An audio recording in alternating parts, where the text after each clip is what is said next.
బాధ్యతత్వం అనేది ప్రతి ఒక్కరికి కూడా ఉంది. అలాగే సంఘ బాధ్యత లేకపోతే దేవుని యొక్క రాజ్యపు బాధ్యత కూడా ఇక్కడ ఉన్న ప్రతి ఒక్క సేవకురాల మీద కూడా ఉంది.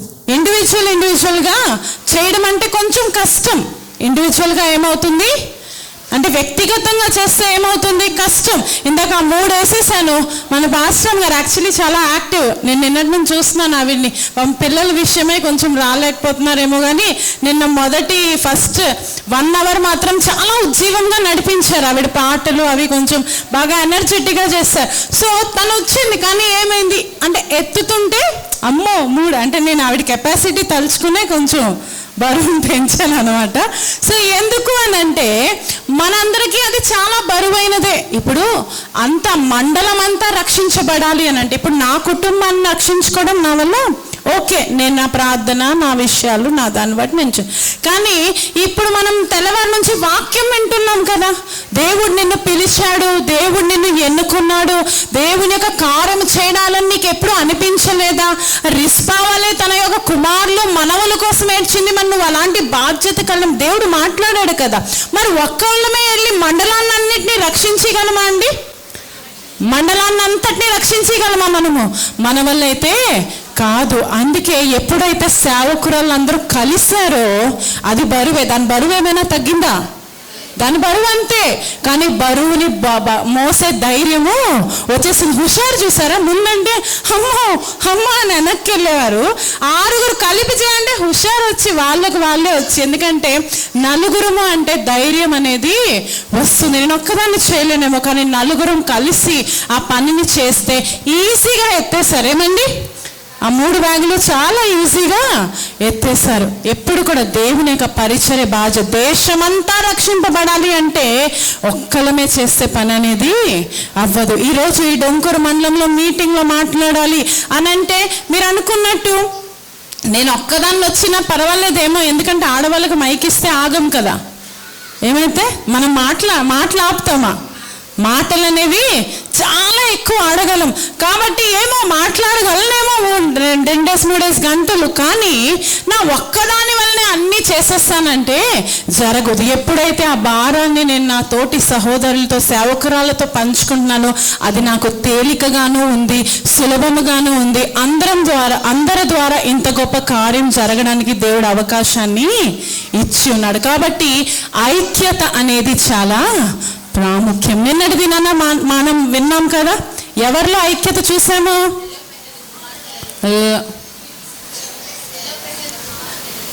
మీరు నిన్న గ్రీన్ శారీ, ఈరోజు గ్రీన్ ఓడ్ని వేసుకొని కటకటకటకటక ఆన్సర్స్ చెప్పేస్తే మిగతా వాళ్ళ పాపం ఏం అవ్వాలి? ఏంటండి ఎవరు వినలేదా వాక్యం? నిన్న మర్చిపోయారా? మా హిందీలో ఒక మాట ఉంటుంది, రాత్ గయి బాత్ గయి అంటే రాత్రి నిన్న చెప్పిన వాక్యం ఇప్పుడు ఏంటమ్మా మాకు అస్సలు గుర్తులేదు అని. ఎవరు ఐక్యతగా ఉన్నారు? 5 కుమార్తెలు కూడా ఐక్యతగా ఉన్నారు. 5 కుమార్తెలు ఐక్యతతో అడిగారు కాబట్టి దేవుడు వీరు అడిగినది యుక్తమైనది అని చెప్పి యెహోవా మోషేతో చెప్పాడు. సో మనం ఐక్యముగా ఎప్పుడైతే ఉంటామో ఖచ్చితముగా అపవాది యొక్క కార్యాలని మనము జయించగలము. అందుకే ఒక చిన్న మాట నా దర్శనంలోనే, యాక్చువల్గా నా దర్శనం అంతా ఇప్పుడు చెప్తే ఇంకో 2 గంటలు వెళ్ళిపోద్దేమో. అందుకే నిన్నటి దినాన్ని కొంచెం మీరు విన్నారు కాబట్టి మరలా ఒకసారి ఎందుకు ఈ ఐక్య పరిచర్య నేను చేస్తాను, ఏంటి గీతాంజలికి అవసరమో, ఈ ఊరు వాడ తిరిగి ఏనేనో ప్రాంతాలకు వెళ్ళి అందరినీ కలిపి చేయాలి. ఇప్పుడు డొంకూరులో పెట్టాలి, డొంకూరు సంఘములతోనే నేను పెట్టుకోవాలంటే సరిపోదా నాకు? కానీ ఏం చేశాము, పాపం నాన్నగారు ఈరోజు ఎందుకు ఆయన్ని గౌరవించాము అని అంటే ఆయన వయసు అయిపోయినా సరే ఏం చేశారంటే లేదు, ఈ యొక్క మండలం అంతా ఈ 30 సంఘాలు 25 సంఘాలు మనం తిరిగి వాళ్ళని ఆహ్వానించుకుందాం. ఎందుకంటే మన మండలం దీవించబడాలి అంటే మనందరం ఐక్యముగా ఉండడం చాలా అవసరం. అయితే నేను దేవుణ్ణి తెలుసుకున్నప్పుడు దేవుడు నాకు ఒక దర్శనాన్ని చూపించాడు నా పిలుపుని బట్టి. అప్పుడు నా 15 సంవత్సరాలు. ఆ టైంలో నాకు అంత అర్థం కాలేదు. కానీ మొన్న మరలా ఒక 2021లో మరలా అదే స్వప్నాన్ని దేవుడు మరలా దృఢపరిచాడు, మరలా అదే స్వప్నం నాకు చూపించాడు. నీ యొక్క కాలింగ్ నువ్వు ఇలా చేయాలి, ఎందుకంటే రైజింగ్ ఎన్ ఆర్మీ స్టార్ట్ చేయు అంటే చేసేయడానికి అది సాధారణమైన పని అయితే కాదు. నేను చాలా భయపడ్డాను, చాలా ప్రార్థన చేశాను, ప్రభువా నేను ఇక్కడ ఒంటరిగా నేను ఈ పని చేయగలనా? నువ్వు నిజమే నాకు చూపించే ఎంతమంది స్త్రీల్ని నువ్వు కన్నీరు తుడవాలి అని చెప్పి దేవుడు నాకు దర్శనంలో చూపించాడు, కానీ నేను ఒక్కదాన్ని నిల్చుంటే పని అయిపోతుందా ప్రభువా అని అంటే దేవుడు ప్రార్థన చేస్తుండగా నా 15వ సంవత్సరంలో నేను కనిన స్వప్నాన్ని మరలా దేవుడు నాకు చూపించాడు. ఏంటంటే ఒక ప్లేస్ ఉంది, ఒక ప్రాంతం ఉంది, అక్కడ నేను వల వేశాను. నాతో పాటు ఒకరు ఉన్నారు, ఆయన అంటున్నారు నాకు ఏంటి అంటే వల వేయు అని చెప్పి, సరేలే కదా అని నేను వల వేశాను. వల వేస్తే కొన్ని చేపలు పట్టాను. కొన్ని చేపలు పట్టుకొని వచ్చిన తర్వాత అప్పుడే నా యొక్క 5-6 ఫ్రెండ్స్ అక్కడికి వచ్చారు. అప్పుడేమన్నారు, ఈ చేపలు మనకేం సరిపోతాయి, మనకి ఇంకా చేపలు కావాలి. అయితే నేను అన్నాను వాళ్ళకి, అంటే నా కళను మీకు వర్ణిస్తున్నాను, నేను అన్నాను నేను చాలా అలిసిపోయాను, ఇప్పుడే ఎంత దూరం వెళ్ళి లోపలికి వెళ్ళి వాళ్ళేసి, అసలే నాకు చాలా భయం, నేను చాలా పిరికిదాన్ని, భయం అంటే నీటిలో వెంటనే దిగిపోవాలన్నా నేను దిగను. ఇప్పుడే ఎంతో భయంతో వణుకుతో వెళ్ళి ఆ పని చేసి వచ్చాను, ఇప్పుడు మరలా వెళ్ళి మీకోసం తేవాలంటే నా వల్ల కాదు, మీ వలలు పట్టుకోండి, మీ వలలతో మనం వెళదామని చెప్తే వాళ్ళు ఏం చేశారు, సరే అందరం కలిసి వెళ్దాము అని చెప్తే నాకు ముందు ఎవరైతే చెప్పారో వ్యక్తి వల వేయు అని, ఆయన అన్నారు కొసలు కట్టమ్మా ఒకసారి. అయితే మేము ఏం చేసామంటే ఈ 5 ఉన్నాం కదా మా ఫ్రెండ్స్, నేను ఆ వల ఒక కొసలు ఏమైతే ఉంటాయో ఆ కొసలు మాత్రం ముడేసి మేము వెళ్ళి ఒకసారి పెద్ద వలగా అవుతుంది కదా అని చెప్పి ఆ వలనైతే వేసేసాం. ఆ వలని వేసిన తర్వాత కొంచెం ఎక్కువ చేపలే వచ్చాయి, చాలా ఎక్కువ చేపలు వచ్చాయి, కానీ మేము ఎంతవరకు కలిపాం దాన్ని, కొసలు మాత్రమే కలిపాం. కాబట్టి ఇలా మేము తీసేసరికి చాలా చేపలు మా కళ్ళెదురుగానే బయటికి వెళ్ళిపోతున్నాయి, ఎగిరిపోతున్నాయి. ఇప్పుడు మీకు ఆ ఎక్స్పీరియన్స్ చాలా ఉండొచ్చేమో, ఇక్కడ దగ్గరగా మీ ఊర్లో మీ వ్యాపారాలు మీ యొక్క కుటుంబాలు, సో ఇలా ఆ గ్యాప్ నుంచి అవి ఎగిరిపోయి గెంతేసి అటు వెళ్ళిపోతున్నాయి. అయితే ఇదేంటి, ఇది కలిసేసాము కానీ ఎన్నో వేస్ట్ అయిపోయావే ఇది తీస్తున్నప్పుడు అంటే, ఇప్పుడు ఆయన ఏమన్నాడంటే ప్రతిదీ కూడా కుట్టుకో, ఇప్పుడు ఏం చేయాలంటే మీ వలలన్నీ కూడా కుట్టుకోండి. అయితే మేమేం చేసాం, నా వలలన్నీ నా వల 5 వలలు పూర్తిగా ఎక్కడ కూడా గ్యాప్ లేకుండా మా వలలన్నీ కుట్టేసి ఇంకా పెద్ద దాన్ని మరి గ్యాప్ లేకుండా అనేది మేము నెట్ని రెడీ చేసి మరలా వెళ్ళి వల వేసాం. వల వేసి వచ్చినప్పుడు చూస్తే ఎంతో విస్తారమైన చేపలు, మరి సైజులు వేరేగా ఉన్నాయి, డిఫరెంట్గా షైన్ అంటే సముద్రంలో చేపలు అలా ఉంటాయేమో, మరి టోటల్గా అంటే ఆ మెరుపులా మెరుస్తుంది అనమాట, అంతగా పెద్ద చేపలు, చిన్న చేపలు, రంగురంగుల చేపలు అన్నీ కలిపి అందులో ఉన్నాయి. అప్పుడు నాకు చెప్పాడు, చూసావా మీరు ఎప్పుడైతే ఆ గ్యాప్ ఇచ్చావో ఆ గ్యాప్ ఇవ్వడం ద్వారా కొన్నిసార్లు మనం కలుస్తాం, కొన్నిసార్లు ఏమవుతాం కలుస్తాం కానీ పూర్తిగా కలవం, అంటి ముట్టినట్టు ఉంటాం. అంటే ఎక్కడ ఇప్పుడు రాకపోతే బాధ వస్తే బాధ అన్నట్టు అంటి ముట్టినట్టున్నాం. అంటి ముట్టినట్టు కొద్ది రోజుల మధ్య జరిగినప్పుడు ఏం చేసామంటే చాలా అంటే దేవుడు ఎంతోమంది ఆత్మల్ని రక్షించే కృప ఇస్తున్న ఈ యొక్క గ్యాప్ వల్ల అనేకమైన ఆత్మలను కోల్పోయే కథ విన్నారా? ఏంటా కదా, ఆవు పులి కథ విన్నారా? 4 ఆవులు 1 పులి కదండి. మరి ఇప్పుడు పిల్లలకైతే మనం కథలు చెప్పట్లేదు, ఫోన్లు అందించేస్తున్నాము, కానీ మన చిన్నప్పుడు పడుకునే ముందు మన ఇలాంటి కథలు అనేవి వినేవాళ్ళం. ఆ కథలో ఒక మంచి కథ ఏంటంటే 4 ఆవులు 1 పులి. 4గా ఉన్నప్పుడు ఎప్పుడైనా దాడి చేసిందా అంటే చేయలేకపోయింది, తనకు భయం వేసింది, అమ్మో ఇవి 4గా ఉన్నాయి నా మీద వచ్చేస్తాయేమో. కానీ ఎప్పుడైతే డివైడ్ చేసిందో, ఎప్పుడైతే వేరే ప్రాంతాల్లో ఒక్కొక్క ఆవు ఉందో, పులి ఈజీగా వెళ్ళి ఆ 4ని హతము చేసింది. అంటే మనం కలిసి ఉంటేనే మనం బలం, కలిసి లేకపోతే ఈరోజు మన ఐక్యత ఉంటే ఎవరైతేనేమి మనల్ని ఏం చేయగలరు, కానీ మనలోనే ఐక్యత లేదనుకో ఈజీగా వాళ్ళ యొక్క ఎరలో మనము పడిపోతాం. కాబట్టి ముందుగా స్త్రీలుగా ఐక్యతగా ఉండడం అనేది చాలా కష్టం. నేను కూడా చెప్పాను కదండి, ఎందుకంటే మనందరికీ ఈర్ష్య అనే ఒకటి ఉంటుంది, తెలియదు అది ఎందుకు, ఆ బలహీనతో. అందుకే బలహీనము అంటే ఈ బలహీనమే, శరీరం బలహీనం కాదు, బాగానే అన్ని చేసేస్తున్నారు. కానీ ఏంటి బలహీనము? ఈజీగా అపవాది ఒక ఎరలో పడిపోతూ ఉంటాం. మన నేత్రాశ వలన, మన చిన్న అలవాట్ల వలన, చిన్న ఈగో ప్రాబ్లమ్స్ వలన, ఈర్ష్య వలన కదండి. మిరియాం నిన్న మంచి నాయకురాలు అనే విషయాన్ని మనం విన్నాం. మిరియాం ఎలాంటిది? మంచి నాయకురాలు. తను చక్కగా అనేక మంది స్త్రీల్ని లీడ్ చేసింది. కానీ ఆఖరిగా వచ్చేటప్పుడు ఏమైంది? తనలో ఈర్ష్య అనే ఆత్మ పనిచేసింది. అందుకే దేవుడు నీతోనే మాట్లాడతాడా అని చెప్పి ఏ తమ్ముడి కోసమైతే పుట్టిన నుంచి ప్రయాసపడిందో, ఏ తమ్ముడు బ్రతకాలి అని చెప్పి ఇన్ని ప్రయాస, అంటే ఫరో కూతురు దగ్గరికి వెళ్ళి ధైర్యంతో మాట్లాడింది, అన్ని చేసింది. ఏ తమ్ముడికి సహకారిగా ఉండి ముందు మోషే పాట పాడుతూ ఉంటే వెనక తంబూరా పట్టుకొని పరిగెట్టిందో, అదే అక్క ఈరోజు ఏమంటుంది? ఏరా దేవుడు నీతోనే మాట్లాడతాడా? మరి మాతో మాట్లాడ్డా ఆయన. ఎందుకంటే ఈవిడ కూడా ఎవరు? ప్రవక్తిని. ఈవిడెవరు? ప్రవక్తిని. సో ఏమనుకోండి, నేను ప్రవక్తనే, దేవుడు నాతో కూడా మాట్లాడతాడు, నీతోనే మాట్లాడతాడు అనే ఆత్మీయమైన గర్వము తనకి వచ్చింది, ఈర్ష్య అనేది వచ్చింది. అందుకే ఎంత మంచి నాయకురాలైనా ఏమైపోయింది? పడిపోయింది, దేవుని చేత ఉమ్మివేయబడింది అనే మాట ఉందా? దేవుని చేత ఒకవేళ తండ్రి తన మీద ఉమ్ము వేస్తే ఇలా అయిపోదా? అందుకే మోషే మళ్ళీ ప్రార్థన చేశాడు. పాపం ప్రార్థన చేస్తే ఒక వారం తర్వాత మరలా గుడారంలోకి చేర్చబడింది. ఎందుకు అంటే మనం అన్నీ మంచిగా ఉండొచ్చు, కానీ ఐక్యత కలిగి ఉండడం మనకు కొంచెం కష్టంగా ఉంటుంది స్త్రీలకి. కానీ మనం దాన్ని సాధించుకోవాలి. ఏది కష్టమో దాన్నే మనం జయించడానికి మనము నేర్చుకోవాలి. దేవుని దగ్గర అడగాలి, ప్రభువా ఇది నా బలహీనత, నేను అందరితో ఇమ్మడలేకపోతున్నాను, నేను అందరితో కలవలేకపోతున్నాను, నేను అందరితో కలిసి ఉండలేకపోతే ఆమె ఒక ఆశీర్వాదం ద్వారా నాకెందుకు ఇంత నొప్పి? అది ఆవిడ కృప, ఇది నా కృప, నాకు ఆవిడతో అవసరం లేదు ప్రభువా, నువ్వు ఇచ్చినది నాకు చాలు అనే మాటలు ఎప్పుడైతే మనలో ఉంటాయో అప్పుడు ఖచ్చితంగా మనం దేవుని యొక్క చిత్తాన్ని నెరవేర్చే స్త్రీలుగా మనము ఉంటాము.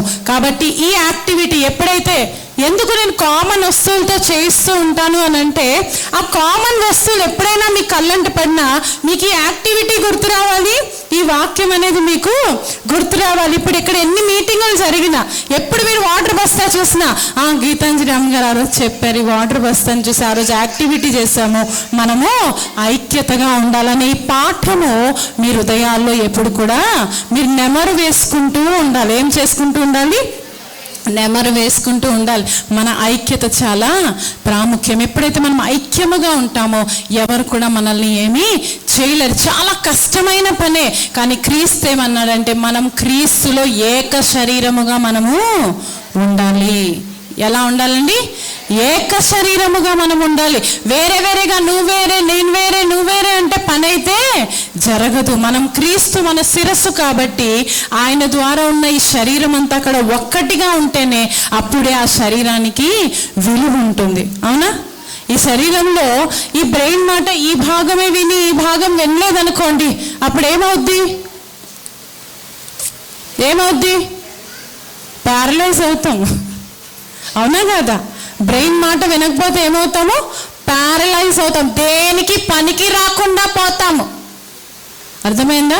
సో ఐక్యతగా ఉండడానికి దేవుడు మనల్ని జతపరిచాడు కాబట్టి మనము శిరస్సు యొక్క మాటల నుంచి ఆయన ఏం చెప్తే అది చేస్తే ఐక్యత కలిగి ఉంటాలాడకుండా ఒకరినొకరు. అలా క్రీస్తు శరీరం గురించి చెప్తుంటే అదొక పెద్ద సబ్జెక్ట్ అయిపోద్ది, కానీ చెప్తున్నా ఒక్కొక్క విధానంలో మనం ఈ శరీరానికి ఎప్పుడైతే ఐక్యత కలిగి ఉండమో మన శరీరంలో లోపాలు అనేవి వచ్చి, జబ్బులు వచ్చి, ప్రాబ్లమ్స్ వచ్చి, హార్ట్ ఒకవేళ నేను బ్లడ్ పంప్ చేయను అంటే వెళ్ళిపోవడమే, పాట పాడేయడమే. అవునా కదా? పాట పాడి కానీ ఎవరి పని వాళ్ళు చేసుకుంటూ ఐక్యత కలిగి వెళ్ళిపోతే ఈ శరీరం అంతా కూడా ఆరోగ్యముగా ఉంటుంది, అందరికీ చూడడానికి బాగుంటుంది, హెల్దీగా కనిపిస్తాము, హెల్దీగా ఉంటాం. కాబట్టి క్రైస్తవ సమాజానికి కావాల్సిన ఒక గొప్ప లక్షణం. కాబట్టి ఈ చిన్న మాట ద్వారా ఇది బలపరుస్తున్నాను. ఇప్పుడు మెయిన్ వాక్యంలోకి వెళ్ళిపోదాం. కొద్ది మాటలు, నేను ఎక్కువసేపు చెప్పడానికి ఇష్టపడట్లేదు. 2:30కి మనం ఈ సెషన్ని క్లోజ్ చేసేసుకుందామా? రూతు గ్రంథము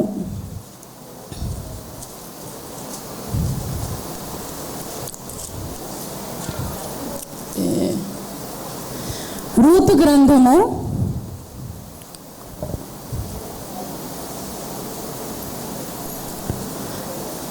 4వ అధ్యాయము 14వ వచనం చదువుదామండి.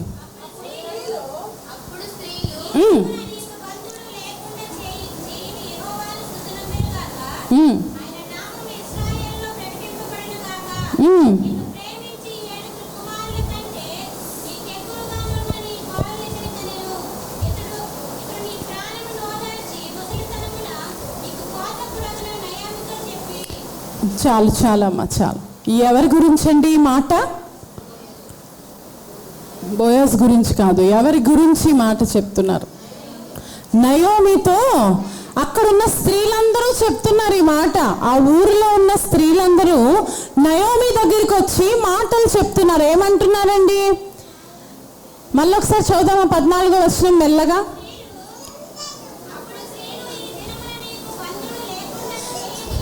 ఈ దినమున నీకు బంధువులు లేకుండా చేయని యెహోవా స్తుతి నందునుగాక. ఆయన నామము ఇశ్రాయేలీలో ప్రకటింపబడునుగాక. అంటే అందరు స్త్రీలు, ఆ ఊర్లో ఉన్న ప్రతి ఒక్క స్త్రీ ఎవరిని స్తుతిస్తుంది? యెహోవా దేవుని స్తుతిస్తుంది. అక్కడ పట్టణంలో ఉన్న స్త్రీలందరూ ఈ స్త్రీ దగ్గరికి వచ్చి ఆమెను పొగడట్లేదు. ఎవరిని స్తుతిస్తున్నారు? దేవాది దేవుణ్ణి స్తుతిస్తున్నారు. స్తుతిస్తూ ఏమంటున్నారంట? ఎందుకు ఆయన స్తుతిస్తున్నామంటే, నయోమి నీ జీవితంలో దేవుడు చేసిన కార్యాలని బట్టి మేము దేవుణ్ణి స్తుతిస్తున్నాం. మన జీవితాల్లో మనము దేవునికి స్తుతులు తెచ్చే స్త్రీలుగా మనం, అంటే దేవునికి నామానికి మహిమ తెచ్చే స్త్రీలుగా మనము ఉండాలి. మనము మహిమ తేకపోయినా పర్వాలేదు, కానీ అవమానం తెచ్చే స్త్రీలుగా అయితే ఉండడానికి వీళ్ళు. కొంతమంది జీవితాలు ఎలా ఉంటాయంటే, ఈమె క్రైస్తవ స్త్రీయా, ఈమె నిజంగా ప్రార్థనా పరురాలా? ఎందుకంటే మనం ఎలా అయిపోయామంటే, పాటలు పాడుతున్నాం కదా, తడిమి చూస్తే ఏసావు, స్వరము వింటే యాకోబు. తడివి చూస్తే క్రైస్తవురాలుగానే కనిపిస్తున్నావు, తడివి చూస్తే ప్రార్థనా పరురాలుగా కనిపిస్తున్నావు, తడివి చూస్తే గొప్ప సేవకురాలుగా కనిపిస్తున్నావు, తడివి చూస్తే గొప్ప భక్తురాలుగా కనిపిస్తున్నావు, తడివి చూస్తే మంచి నాయకురాలుగా కనిపిస్తున్నావు. కానీ స్వరము వింటే మోసగాని యొక్క స్వరము వినబడుతుంది. స్వరము వింటే గయ్యాలి యొక్క స్వరము వినబడుతుంది. స్వరము వింటే బూతులాడే నాలుక కనిపిస్తుంది. ఎలా ఉంది మన జీవితం ఈ రోజున? మనం ప్రార్థన చేస్తే సరిపోతుందా? ప్రార్థనకి తగినట్లు క్రియ ఉండక్కర్లేదా? ప్రార్థనకు తగినట్టు ఏముండాలి? క్రియ ఉండాలి. క్రియ లేని విశ్వాసము మృతము. మరి ఇన్ని రోజులు నువ్వు చేసిన ఉపవాసాలు, ఇన్ని రోజులు నువ్వు చేసిన ప్రార్థనలు, ఇన్ని రోజులు నువ్వు చూపించిన భక్తి జీవితం ఫలించాలి అంటే నీ యొక్క ప్రార్థనలాగే నీ జీవితం కనిపించాలి. నేను అందరి కోసం ప్రార్థన చేస్తున్నానమ్మా అని చెప్పి నువ్వే అనేక మందికి నీ జీవితం ద్వారా ఆటంకంగా నిలుచుంటే ఎలాగండి దేవుని యొక్క రాజ్యము కట్టబడుతుంది? ఈరోజు చాలా మంది స్త్రీలు వారి యొక్క జీవితాల ద్వారా, వారి యొక్క అలవాట్ల ద్వారా, వాళ్ళ యొక్క ప్రవర్తన ద్వారా కుటుంబాలని దూరం చేసుకుంటున్నారు, సంఘము నుంచి దూరం అవుతున్నారు. నేను చెప్పాను నిన్నటి కూడా, జ్ఞానవంతురాలు తన ఇల్లు కట్టుకొనును, మూఢురాలు తన ఇల్లును ఊడబెక్కను. ఎలా ఊడబెక్కుతుంది? తన యొక్క బుద్ధిహీనత కలిగిన ప్రవర్తన, ఇంట్లో ప్రవర్తించే ప్రవర్తన. ఇక్కడికి వచ్చి బాగానే మాట్లాడతావు, ఇక్కడుండి బాగానే పాటలు పాడతావు, ఇక్కడుండి బాగానే గంటలు గంటలు ప్రార్థన చేస్తావు, కానీ ఇంటిలోని స్వభావం ఎలా ఉంది? ఇంటిలోని ప్రవర్తన ఎలా ఉంది? ఇంటిలోని ఒక క్యారెక్టర్, గుణం అనేది ఎక్కడ కనిపిస్తుంది? ఇంటిలోనే కనిపిస్తుంది. అవునా కదా? నీ ఇంట్లో నువ్వు ఎలా ఉన్నావు అనేది కరెక్ట్ పర్సన్. చర్చికి వస్తే ఎవరైనా కదండి, మనం చాలాసార్లు ఎలా అయిపోతామంటే, చర్చికి రాగానే ఒక రూపము, చర్చి బయట అడుగు పెట్టగానే ఇంకో రూపము, డిఫరెంట్ క్యారెక్టర్స్. అసలు అవార్డులు ఇవ్వాల్సింది సినిమాల్లో నటించే హీరోయిన్లకు కాదు, ఇంట్లో నటించే హీరోయిన్లకి. అవునా కదా? అవునా కదా? ఏమండి, చాలాసార్లు మన మాటలు, మన చేతలు సరిగ్గా ఉండట్లేదు. చాలాసార్లు మన మాటలు, మన ప్రవర్తన సరిగ్గా ఉండట్లేదు. నువ్వు ఏ మాట అయితే చెబుతున్నావో ఆ మాటను చేయడానికి మనము ఇష్టపడాలి. కష్టమైన కొన్నిసార్లు దానికి లోబడ్డానికి మనము ఇష్టపడాలి. ఎందుకంటే ఆ విధంగా నేను ప్రార్థన చేశాను కదా. నయోమి జీవితంలో మనకు అదే కనిపిస్తుంది. ఎందుకండి ఊరంతా వచ్చే స్త్రీలు, ఈమె ఒకసారి ఏమైంది, నన్ను నయోమి అని పిలవకండి, నన్ను మారా అని పిలవండి, ఎందుకంటే నా జీవితం అంతా పాడైపోయింది అని నయోమి అంటుంది. కానీ ఇక్కడికి వచ్చేసరికి ఈ 4వ అధ్యాయం 14-15 వచనానికి వచ్చేసరికి స్త్రీలందరూ వచ్చి నయోమి జీవితంలో దేవుడు చేసిన మేలుని బట్టి దేవుణ్ణి స్తుతిస్తున్నారు. మనల్ని బట్టి అనేక మంది దేవుణ్ణి స్తుతించాలి. మనల్ని బట్టి అనేక మంది దేవుని యొక్క నామాన్ని ఘనపరచాలి. నీ పక్కింటోళ్ళు వచ్చి ఏం సంఘానికి వెళ్తున్నావమ్మా, నువ్వు సంఘానికి వెళ్ళి ఏం నేర్చుకుంటున్నావు అనే మాట నీకు అనకూడదు. అమ్మా నీ దేవుడు చాలా గొప్పోడమ్మా, నీ దేవుడు నువ్వు చేస్తున్న ప్రార్థన, నువ్వు చూపిస్తున్న విధేయత, నువ్వు జీవిస్తున్న జీవితము, నిజంగా నీ దేవుడు నీలో చాలా మార్పు తెచ్చాడు. నీ దేవుడు నీ కుటుంబంలో చాలా కార్యాలు చేస్తున్నాడు. నీ బట్టి ఏం చేయాలి, దేవుణ్ణి స్తుతించాలి, దేవుని యొక్క నామాన్ని మహిమపరచాలి. ఇక్కడ నయోమి నీ వాళ్ళు పొగుడుతూ ఉన్నారు, అంటున్నారు, అమ్మా నీ కోడలు ఎలాంటి కోడలమ్మా, 7 కొడుకులతో సమానమైన కోడలు. ఎలా అయింది కోడలు అంటే కొడుకుని చేసుకుందని అనకండి, సంబంధం గురించి అడగట్లేదు. అంత మంచి కోడల్ని ఎలా సంపాదించుకుంది నయోమి?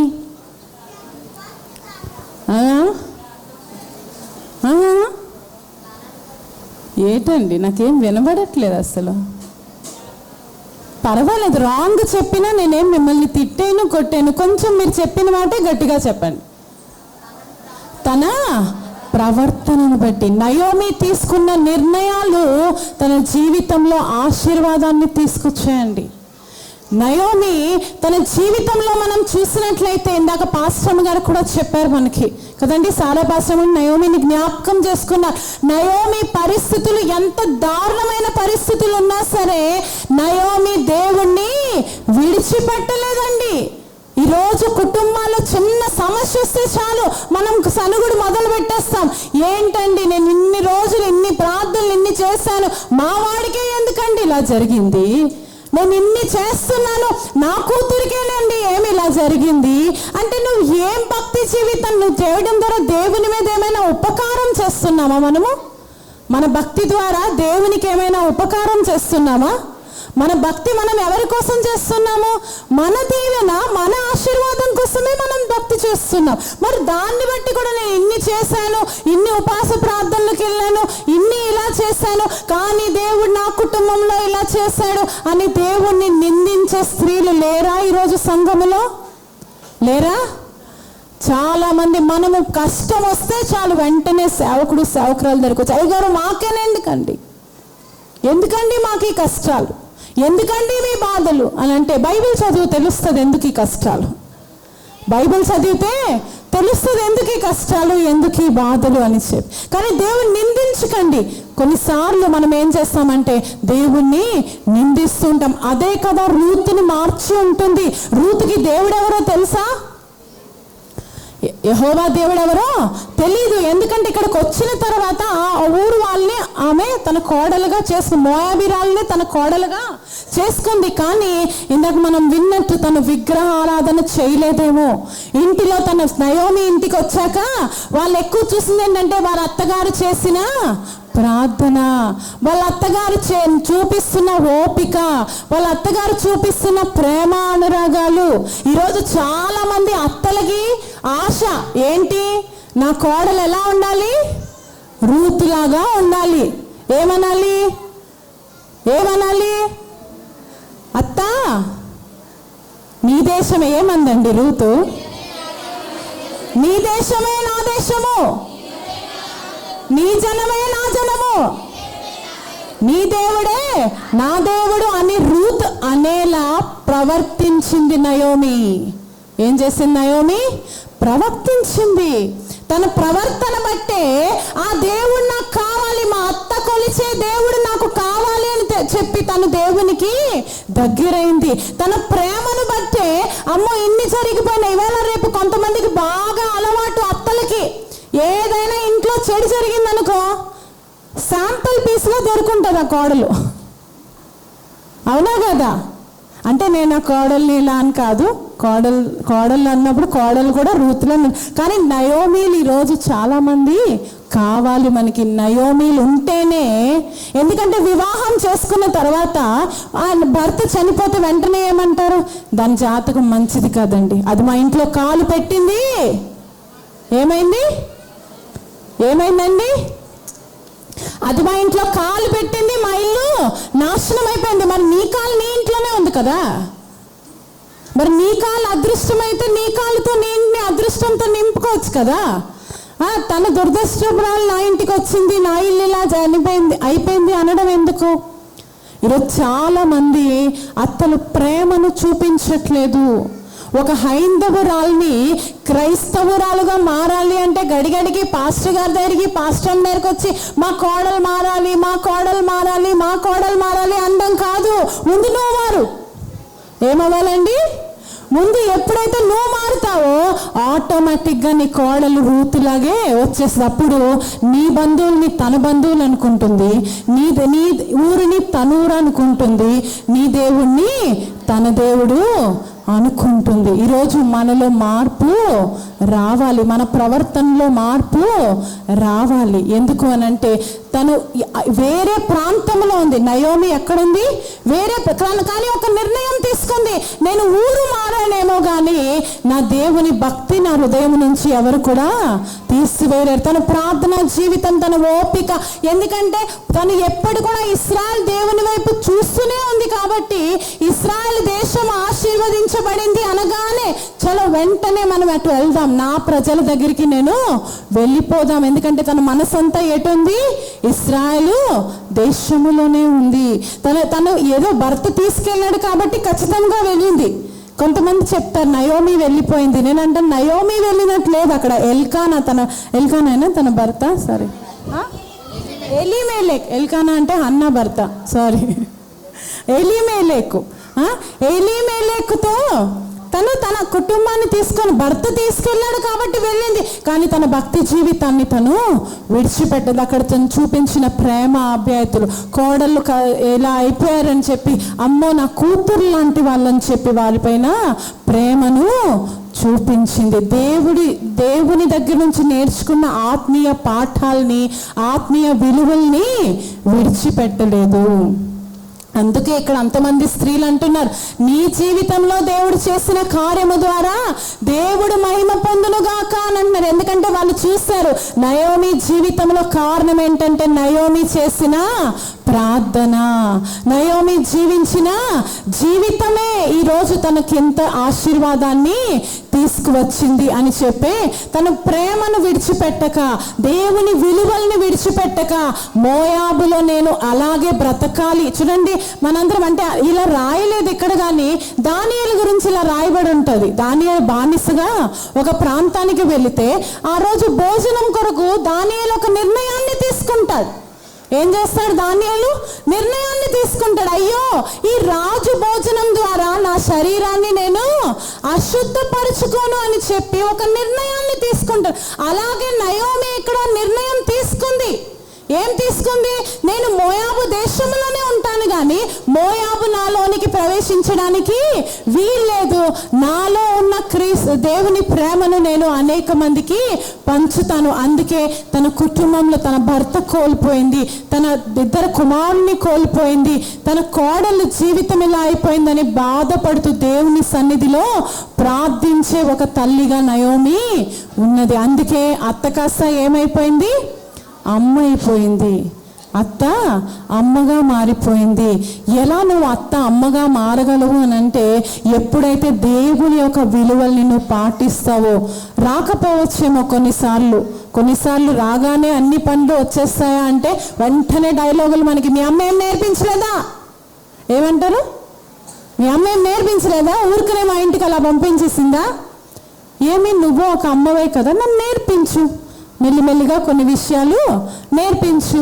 సంఘానికి రావడం నేర్పించు, ప్రార్థన చేయడం నేర్పించు. నువ్వు ఇంట్లో మోకాలు లేవు, ఎక్కడికి వచ్చి కన్నీరు కార్చి ప్రార్థన చేస్తావు. ఇంట్లో తన్ని ప్రార్థన చూడదు కాబట్టి తను ప్రార్థన చేయడానికి ఇష్టపెట్టుకోవట్లేదు.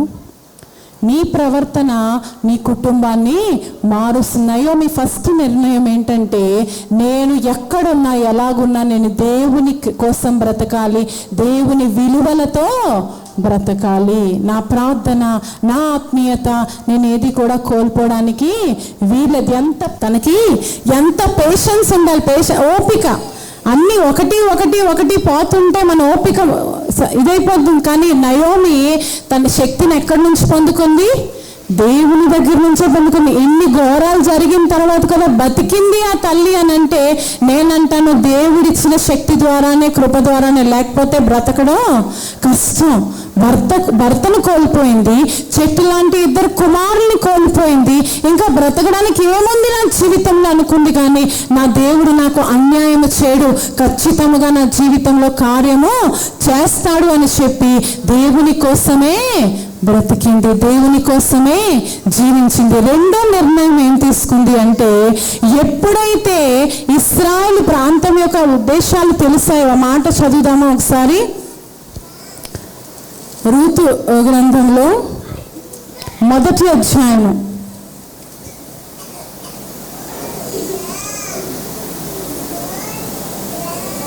6వ వచనం.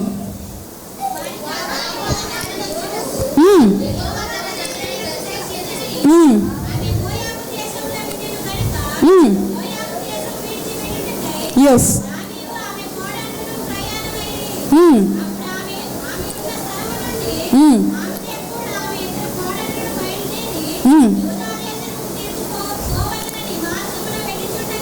ఎస్.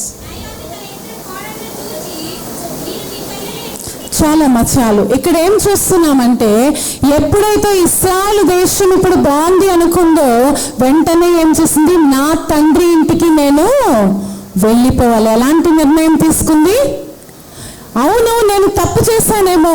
ఎందుకు అంటే, ఒకానొకప్పుడు రొట్టెల ఇల్లును విడిచిపెట్టి, ఏదో కరువు వచ్చిందని చెప్పి నేను కుటుంబాన్ని విడిచిపెట్టి ఈ మోయాబు ప్రాంతానికి నేను వచ్చాను. ఆ దేశాన్ని అంటే బంధువులందరినీ విడిచిపెట్టి మేము ఇక్కడికి బ్రతుకుతాము అని చెప్పి వచ్చేసామేమో.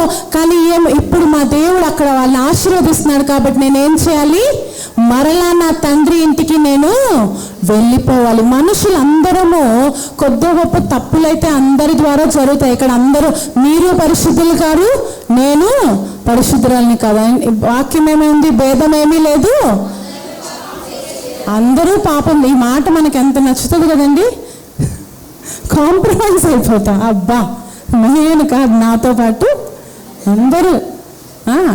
ఎవడు భేదం ఉంది? నువ్వు పాపం చేసావు, నేను పాపం చేశాను. కానీ పాపం చేసేది అందరూ చేస్తారు, కానీ పశ్చాత్తాప పొందడం అనేది చాలా గొప్ప విషయం. ఇక నయోమి తన యవన కాలంలో తన భర్తతో వచ్చినప్పుడు ఏమో ఆలోచించలేదేమో. తన భర్త చెప్పింది, వెళ్ళిపోయింది, వచ్చింది, ఇక్కడ జీవితం చూసింది, అక్కడ పరిస్థితుల ద్వారా ఎన్నో ప్రాబ్లమ్స్ ఫేస్ చేసింది, అన్నీ చేసింది. కానీ ఈ సమయంలో తను ఏం చేసిందంటే ఒక బ్యాక్ టర్న్ తీసుకుంది. ఏం చేసింది? ఒక యూ టర్న్ తన లైఫ్లో తీసుకుంది. మనసు మార్పిడి అనే విషయాన్ని మనం ఇక్కడ తీసుకోవచ్చు. లేకపోతే సరైన నిర్ణయం, డిసిషన్స్ అనేవి ఆడవాళ్ళ జీవితాల్లో చాలా ప్రాముఖ్యమైనవి. ప్రతిరోజు మనం ఏదో ఒకటి డిసైడ్ చేస్తూనే ఉంటాం. మన భర్తలందరూ కూడా మనకు ఒక పేరు కూడా పెడతారు బయట, మన దగ్గర అన్నారు. కానీ వాళ్ళు మాట్లాడుకున్నప్పుడు ఏమంటారంటే, మా హోమ్ మినిస్టర్ని అడగాలి అని అంటారు. అవును అంటారా లేదా? అడుగుతారా లేదా రెండో సంగతి. కానీ ఏమంటారు? హోమ్ మినిస్టర్తో డిస్కస్ చేయాలి. ఎవరు హోమ్ మినిస్టర్ అంటే, మా ఇంటి ఆవిడతో ఒకసారి మాట్లాడుకోవాలి అనండి అని చెప్పి అంటుంటారు. సో సాధారణంగా ఆడవాళ్ళు మన జీవితాల్లో చాలా నిర్ణయాలు తీసుకుంటూ ఉంటాం. ఎన్నో నిర్ణయాలు మన జీవితాల్లో మనం తీసుకుంటాం. కానీ ఎటువంటి నిర్ణయం తీసుకున్నాం అనేది చాలా ప్రాముఖ్యమైనది. ఇక్కడ నయోమి మొదటి నిర్ణయం అంటే, పరిస్థితులు ఎటువంటివైనా సరే, పరిస్థితులు ఎటువంటి చల్లా చెదురైపోయినా సరే, నేను నా భక్తి జీవితాన్ని విడిచిపెట్టను. నా చుట్టుపక్కల ఎంతమంది పాపములో జీవిస్తున్నా, నా చుట్టుపక్కల ఎంతమంది నాకు వ్యతిరేకంగా జీవిస్తున్నా, నేను నా ఆత్మీయ సిద్ధాంతాల్ని నేను విడిచిపెట్టను. నేను నా యొక్క విలువల్ని కోల్పోను. నేను నా యొక్క విషయాల్ని ఖచ్చితంగా చేస్తాను. రెండో నిర్ణయం ఏంటంటే, జరిగిందేదో జరిగింది, ఈసారికైనా నేను మరలా మా నాన్న ఇంటికి, లేకపోతే దేవుని సన్నిధికి రావడం అంటే తండ్రి ఇంటికి తిరిగి రావడం అనేది, మరలా తన జీవితంలో ఒక మార్పిడి చేస్తుంది. మనందరము ఏదో ఒక విషయంలో తప్పులు చేస్తుంటాం, కానీ ఈరోజు ఒక నిర్ణయం తీసుకోవాలి. ప్రభువా, ఇప్పటి వరకు నేను ఏదో తప్పులు నా ఆలోచన ద్వారానో, నా యొక్క చేతుల ద్వారానో, చూపు ద్వారానో, నా యొక్క నడవడిక ద్వారానో, నా యొక్క ప్రవర్తన ద్వారానో ఎక్కడో నా ద్వారా పాపం జరిగిందేమో ప్రభువా, ఇదిగో మరలా నీ సన్నిధికి రావడానికి నేను నిర్ణయించుకుంటున్నాను. మరలా ఇశ్రాయేల్కి తిరిగి రావడానికి నేను నిర్ణయించుకుంటున్నాను. ఎలాగైతే నయోమి చెప్పిందో, నువ్వు కూడా మరి నీ యొక్క ఆత్మీయ జీవితంలో ఒక యూటర్న్ తీసుకొని, మా హిందీలో ఆ మాట చాలా బాగుంటుంది. ఏంటంటే, యేసు ప్రభు వారు సువార్త చెప్పినప్పుడు ఏం మాట చెప్పేవారు? అది మారు మనసు పొందండి. ఏమన్నానండి? మారు మనసు పొందండి, పరలోక రాజ్యము చాలా సమీపముగా ఉంది. కానీ హిందీలో ఆ మాట ఎలా ఉంటుందంటే, మన్ ఫిరావో. ఏమంటుంది? మన్ ఫిరావో. మన్ ఫిరావో అంటే, ఇప్పుడు నాకు ఇక్కడ ఇటువైపు చేస్తుంటే మన్ ఫిరావ్ అంటే నేను తిరగాలి అని అంటే ఇలా ఇలా తిరుగుతాను అనమాట.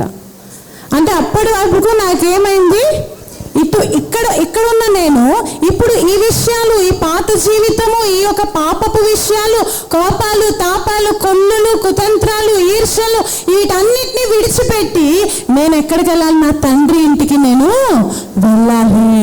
నేను మరలా నా రాజ్యముకి, నా దేశానికి నేను వెళ్ళాలి. ఈరోజు మన ఆత్మీయ జీవితంలో ఆ యూటర్న్ అనేది చాలా ప్రాముఖ్యం. It's a U turn. టోటల్గా నువ్వు నీ మార్గాన్ని మార్చుకోవాలి. క్రైస్తవ్యం అంటే మతం కాదు. ఏం మార్చుకోవాలి? మార్గం. రూట్ వేరే మంది, మార్గం వేరేది మంది. వాళ్ళు వెళ్ళే మార్గాల్లో మనము వెళ్ళలేము. మరలా అందరిలాగా మన మార్గం ఈజీ అంటే దేవుడు చెప్తున్నాడు, ఇరుకైన మార్గము. ఎలాంటి మార్గం అండి? ఇరుకైన మార్గము. చాలా కష్టం ఆ మార్గంలో వెళ్ళడం, చాలా కష్టం. ఇరుకైన మార్గం నుంచి వెళ్ళడం చాలా కష్టం. కానీ దేవుడు అంటున్నాడు, నేను పిలిచే ప్రాంతానికి నువ్వు రావాలంటే ఆ ఇరుకు రోడ్డు నుంచే నువ్వు రావాలి. ఇరుకు రోడ్డు నుంచి వెళ్తే నిజముగా దేవుని యొక్క చిత్తాన్ని నెరవేర్చే ఒక మార్గంలో దేవుడు మనల్ని నడిపిస్తాడు. ఈరోజు ఆత్మీయ జీవితంలో నువ్వు ఎక్కడున్నావో, ఏం చేస్తున్నా నాకు తెలియదు, కానీ అంతరంగంలో చూసి యెహోవా మన మధ్యన ఉన్నాడు. ఈరోజు ఈ మధ్యాహ్న కాలంలో ఈ సెషన్ని ముగించుకునే ముందు మనం చెప్తాం, ప్రభువా, ఇప్పటి వరకు ఏమో ఇన్ని మాటలు నిన్నటి నుంచి నేర్చుకున్నాం కదా, నిన్నటి నుంచి జరిగిన అనేకమైన విషయాలు దేవుడు మనతో సూటిగా మాట్లాడాడా లేదా? కొన్ని విషయాలు ఎలా అనిపిస్తుందంటే, దేవుడు నా గురించే చెప్తున్నాడేమో, నాతోనే మాట్లాడుతున్నాడేమో అనే మాట. అయితే నువ్వు అది అనుభవించావు కాబట్టి ఇప్పుడే దేవుని దగ్గరికి వచ్చే నిర్ణయాన్ని నువ్వు దృఢపరుచుకో. ఎలాగైతే నయోమి నిర్ణయించుకుంది, అయిపోయింది, ఇప్పుడు మోయాబులో నా ప్రయాణం చాలు, మోయాబులో నేను గడిపిన జీవితము చాలు, ఇంకా నాకు ఈ మోయాబీ దేశస్తురాలుగా నేను ఉండడానికి ఇష్టపెట్టుకోవట్లేదు, నేను మరలా నా తండ్రి ఇంటికి నేను వెళ్ళిపోవాలి. నీ తండ్రి కూడా రెండు చేతులు చాచి నిన్ను మరలా పిలుస్తున్నాడు. చాలాసార్లు మనం నడుస్తూ తప్పులు చేస్తూ ఉంటాం, పడిపోతూ ఉంటాం. కొన్నిసార్లు అంటాం కదా, నడిచి బంగురుతాడు ఎందుకు అని అంటారు. ఎందుకంటే అన్నీ తెలిసి మనం ఆ తప్పుల్లో కొన్నిసార్లు ఈజీగా పడిపోతూ ఉంటాం. నడుస్తూనే కొన్నిసార్లు దేవునికి దూరముగా వెళ్ళి, కొన్నిసార్లు మనకు కనిపిస్తుంది నేను చేస్తుంది సరైనదేమో అని కనిపించవచ్చు, కానీ చాలాసార్లు ఆ లైన్లోనే ఎన్నో వ్యత్యాసాలు ఉంటాయి. ఇక్కడ ఇంజనీరింగ్ చదివిన వాళ్ళు ఎవరైనా ఉన్నా, లేకపోతే బయట ఉన్న వాళ్ళకి అర్థమవుతుంది. ఇంజనీరింగ్ చదివిన వాళ్ళకి మనం ఒక గీత గీసామనుకోండి, అది మనకు ఒక లైన్ లాగే కనిపిస్తుంది. కానీ ఇంజనీరింగ్ వాళ్ళకి అది డెసిమల్ పాయింట్లో అది ఒక 4-5 లైన్లా ఉంటుంది. కొన్నిసార్లు మనకు అనిపిస్తుంది మనం దేవుని మార్గంలోనే ఉన్నాము అని, కానీ ఇప్పుడు దేవుడి 2 సభల్లో మీతో మాట్లాడాడమ్మా, నువ్వు ఇది కరెక్ట్గానే చేస్తున్నావు, కానీ ఈ విషయంలో నువ్వు మారాలి, ఈ విషయాల్లో నువ్వు మారాలి, ఈ విషయాల్లో నువ్వు ఇలా ఉండాలి, ఇలా ఈరోజు నేర్చుకున్నారు కదా, నిన్న 10:30, 11కి వచ్చారు, ఈరోజు ఎన్నింటికి వచ్చారు? 9కి వచ్చారు. అవునా? ఇద్దరు వచ్చారు, వీళ్ళు ఇద్దరు వచ్చారు. ఒకసారి లేచి నిల్చోండి అమ్మా, లేచి నిల్చోండి, పర్వాలేదు. ఫాస్ట్గా, వాక్యం మధ్యలో ఉన్నాం, ఫాస్ట్గా ఒకసారి గట్టిగా చప్పట్లు కొడదాం. మేము వచ్చేసరికి వీళ్ళిద్దరు కూడా చక్కగా, ఎందుకు? నిన్న విన్న మాట వాళ్ళ హృదయాల్లో ఫలించింది. నిన్న విన్న మాట వాళ్ళ హృదయాల్లో ఫలించింది. నేర్చుకుందాం.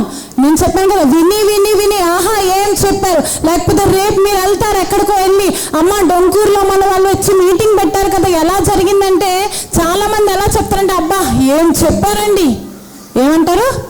ఏం చెప్పారండి భాస్కర్ గారు, ఏం చెప్పారు, అబ్బా ఇలా చెప్పారు అలా చెప్పారు. అసలు ఏం చెప్పారంటే, అబ్బా ఏం చెప్పారండి. అరే వాక్యం ఏం చెప్పారండి అంటే, బాగా చెప్పారండి, చాలా బాగా చెప్పారు. అసలు వాక్యం ఏం చెప్పారండి అంటే, సూపర్ అండి. అసలు వాళ్ళు ఎందుకు మన బుర్రలో డిలీట్ అయిపోయింది. సూపరు అనే మాట అయితే ఉండిపోయింది, కానీ దాన్ని నీ హృదయ లోతుల్లోనూ దాన్ని జీర్ణించుకునింది. జాగ్రత్త, అపవాది ఈ విత్తనాల్ని దొంగలించకుండా, ఈరోజు మేము నేర్పిస్తున్న పాఠాలు అపవాది తీసుకెళ్ళిపోకుండా మీ హృదయాల్లో దాన్ని నాటి మీరు క్రీస్తు కొరకు ఫలించే ద్రాక్షావల్లిగా మీరు మార్చబడాలి. అందుకేనండి ఈ ప్రయాస, అందుకేనండి ఇచ్చాపురం నుంచి, శ్రీకాకుళం నుంచి, సరిబుజ్జల నుంచి, వేరే వేరే ప్రాంతాల నుంచి పాస్టర్లకి ఏం అవసరం, వారి పరిచయాలు వారికి ఉన్నాయి.